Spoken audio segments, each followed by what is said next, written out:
pessoal, no vídeo de hoje Cuidando do Cuidador, eu vou responder a seguinte questão: quais são os cuidados que se devem ter com os pacientes com Alzheimer em casa? Eu espero muito que seja relevante aí para o profissional que já atua na área ou até mesmo aquele que queira ingressar. E para os familiares também, posso ter algumas dicas aí que vocês possam estar atuando em casa. Fechado? Vamos ao vídeo. Primeiro tópico que eu estou trazendo aqui para vocês é o esquecimento com medicação. É muito comum, é algo que todo um profissional da área da saúde sabe que acontece muito. E alguns familiares também. Quando você começa a perceber isso, quando começa a sobrar muita medicação do paciente, ou quando você observa que tem medicações ao chão, é sinal que ele não tomou. Fechado? Então é sempre estar atento aí a essas duas questões aí, quando se tem pacientes com Alzheimer em casa. Tá? É sinal que ele não está tomando corretamente as medicações, tá bom? Outra coisa que você deve, o outro tópico que eu trouxe aqui é acidentes que se tem na cozinha. E o índice é muito grande de acidentes que se tem na cozinha. Eu fiz uma pesquisa antes de fazer esse vídeo. E o Yes for Administration. O índice é muito alto de acidentes que se tem na cozinha, tá? Muito alto mesmo, agravante. Então eu vou trazer algumas dicas aqui que você possa estar fazendo na sua cozinha para minimizar aí os possíveis acidentes que possam acontecer. Eu espero que possa ajudar vocês de alguma maneira nessas dicas aqui que eu trago para vocês. A primeira dica que eu trago para vocês para prevenção na cozinha é justamente um sensor, um mecanismo que se é instalado no fogão, que ele é um detector de minutos. Vamos supor, você coloca 2 minutos lá, ele vai funcionar os 2 minutos, depois ele faz o desligamento automático do gás. Ou seja, para aqueles pacientes que já mexem no dia a dia no fogão, até desmamar ele aos poucos da cozinha, que é muito importante você incentivar, tá? Não tira bruscamente, principalmente aqueles pacientes que amam estar nesse ambiente, tá? Que amam mesmo de paixão, que a vida deles sempre foi cozinhar para as suas familiares, amigos, enfim. Não desmame grosseiramente, desmame aos poucos, tá? Então é importante ter esse mecanismo para estar auxiliando aí o tempo da refeição que será feita, acabou o tempo, vai desligar automaticamente. Se ele esquecer o fogão ligado, tá tudo certo, porque automaticamente vai ser desligado. Isso eu tô falando para pacientes que já moram sozinhos ou que têm um cuidador de idoso, que às vezes está fazendo alguma tarefa, não pode estar ali o tempo todo com o idoso, que isso às vezes acontece, tá, gente? Depende aí do que é programado. Com o idoso e O cuidador e os familiares, tá? Não sei como foi abordado aí, mas pode acontecer dele ficar uns minutinhos ausente do cuidador e ele mexer no fogão. Então tem esse sensorzinho aí, ajuda nesse processo. Outra prevenção que eu trago aqui para vocês é o uso de placas. Não é exagero. Prevenção nunca é demais. E na cozinha, então, aí que não é demais mesmo, tá? Uso de placas, panfletos ou até mesmo alguns cartãozinhos, sabe? Colocado no armário, alguma coisa assim, para o idoso tá lendo e saber o que pode fazer, o que não pode, tal. Mas que não seja muito brusco nas letras, tá? E é importante isso ser bem explícito, que só dá para ser feito o uso de placas no início do Alzheimer. No intermediário para o avançado, já é um pouco mais difícil de ser abordada essa questão das placas, porque ele não vai ter essa percepção de ficar lendo, por mais que você ensine no dia a dia, ele não vai ter esse tipo de percepção, porque é completamente fora do padrão do brasileiro, né? Então, normalmente as pessoas não têm esse hábito. Quando é um paciente que já tem esse hábito, tranquilo, vai até facilitar para ele, mas quando ele não tem esse hábito, então é mais difícil, mais maçante para ele. E para quem já atua na área sabe que só tem 3 níveis do Alzheimer, o início, o intermediário e o avançado, tá bom? Outra prevenção que eu trouxe aqui para vocês, que é algo simples, muito simples, mas que faz, por incrível que pareça, faz alguns acidentes acontecerem, e acidentes graves, tá? De até rompimento de pele e queimaduras de até 3º grau. que é nada mais que as alças estarem para dentro e não para fora.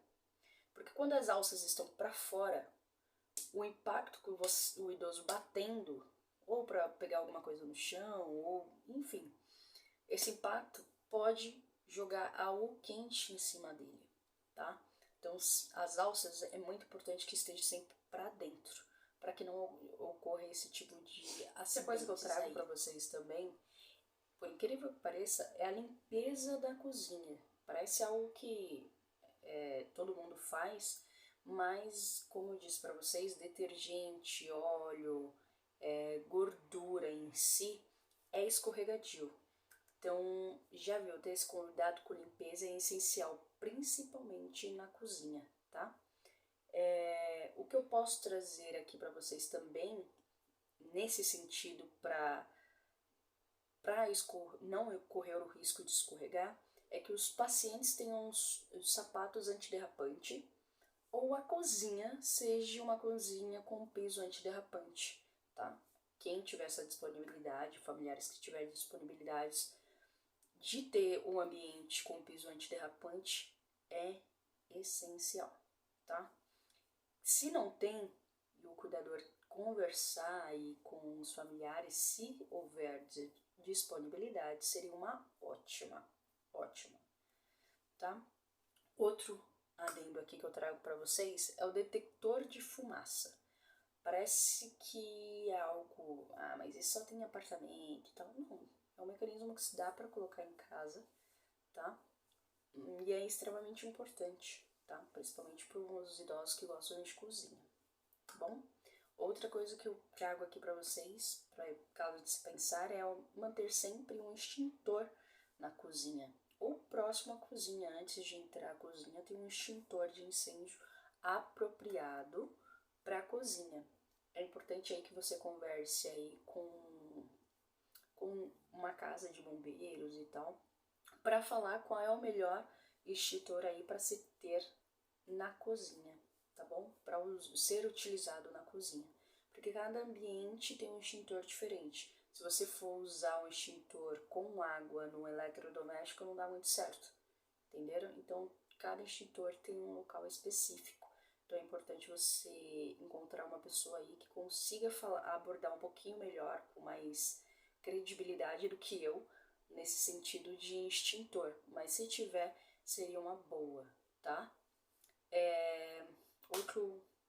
Outra dica que eu trago aqui para vocês é que as facas, aquelas facas grandes, se possível, tenham silicone nelas. Como assim? Como se fosse uma capinha protetora na faca, para que não ocorra nenhum acidente aí na hora do idoso estar andando durante a noite e abrir e pegar uma faca ou algo do tipo. Tá sempre com um protetor aí para não correr os riscos, tá? Gente, tudo é possível numa pessoa que tem Alzheimer, tá? E vocês vão entender isso com o decorrer dos anos aí que o Alzheimer vai, né, infelizmente, se agravando, tá? As coisas vêm automáticas na cabeça deles, eles não perdem um pouco da noção do bom senso e tal, eles acham que dia é noite, enfim, eles perdem o sentido total de tempo, espaço, presente, futuro, presente, passado, no caso, futuro. Viajei no futuro. Mas ele perde um pouquinho desse sentido, entendeu? Então é importante aí estar sempre prevenindo a cozinha. Manter sempre alguns ambientes fechados a chave para não correr o risco do uso de mais medicação para quem já toma muita medicação. Tem alguns idosos que eles têm manias de tomar medicação o tempo inteiro. Tem isso também, tá? Às vezes, se no caso não tiver sobrando e sim faltando a medicação, é importante estar vendo aí se o idoso não está ingerindo a mais medicações, tá bom? Mas sempre manter trancado esses ambientes, ambiente que tem faca, manter trancado, é importante, tá bom? É é isso que eu trago de dicas aí que vocês possam estar abordando aí na cozinha. Agora vamos ao outro tópico que eu quero abordar aqui com vocês, que é conduzir automóveis. Como assim? Tem muitos idosos que dirigem. Então, para te esmamar isso do idoso é meio complicado até ele aceitar. Principalmente aqueles que sempre teve uma vida corrida, agitada, sempre andou sozinho, teve sempre sua independência, sempre correu atrás de tudo aquilo que almejou na vida. Dá aquele barrão nele, tipo, você não vai mais dirigir, é um agravante para ele, tá? Ele vai ficar estupidamente chateado. Então, aos familiares, eu indico que vocês contratem um idoso que tenha CNH, para que ele não perca essa mobilidade que ele tem de ir e vir, fazer e acontecer, e que ele não perca essa mobilidade dele. Vai chegar o tempo, não se espantem se eles virarem para vocês do nada e falar, ó, a partir de hoje eu não quero mais dirigir, quero ficar em casa. Não se espantem, tá? Aos poucos ele vai desmamando, ele vai entendendo que ele mesmo não consegue mais ter este hábito diário, tá? Mas tendo um cuidador aí que tem uma CNH para auxiliar, não, hoje o senhor dirige, amanhã eu dirijo, também queria aprender e tal, o senhor podia me dar umas dicas de como fazer, enfim. O cuidador tá lá para auxiliar ele da melhor maneira, para ter esse jogo de cintura com o idoso. Então, vocês vão estar com excelentes profissionais, tá bom? Eu vou abordar também aqui com vocês. Aqui no Brasil, não é muito comum o que eu vou falar agora. Não é nada comum aqui no Brasil. Mas não quer dizer que a gente não vai achar poucas pessoas que utilizam em casa, que é o posse de arma. Alguns idosos são obcecados por armas. É comum aqui no Brasil? Não. Mas não quer dizer que não tenha, né?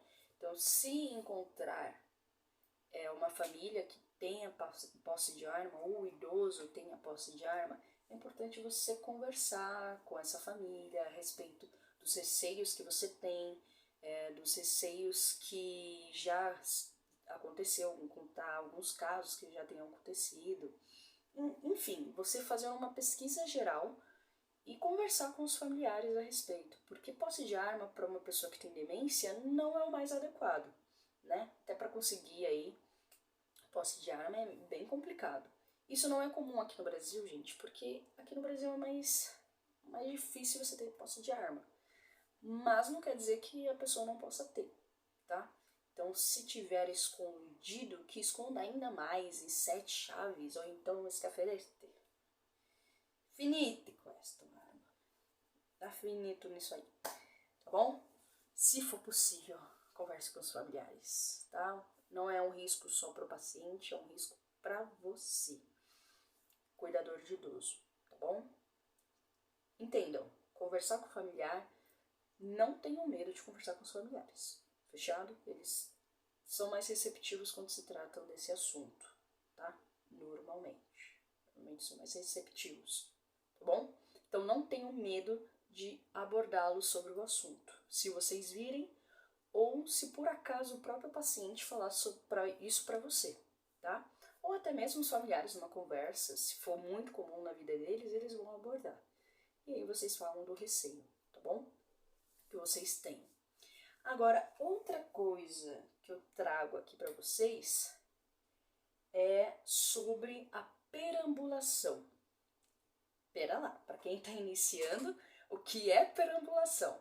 Eu vou explicar para vocês. Para quem está entrando agora para a área do cuidador de idoso, vai ficar meio perdido aí. O que é perambulação? Perambulação nada mais é do que o paciente andar o dia inteiro, ou a noite toda, ou os 2 períodos, tanto o dia quanto a noite. Sim, isso é muito comum para as pacientes do Alzheimer, tá? Não é algo surreal, não. Isso acontece. Então é importante aí vocês conversarem com o familiar e com o médico qual é o melhor procedimento para aquele paciente, que cada paciente é de um jeito.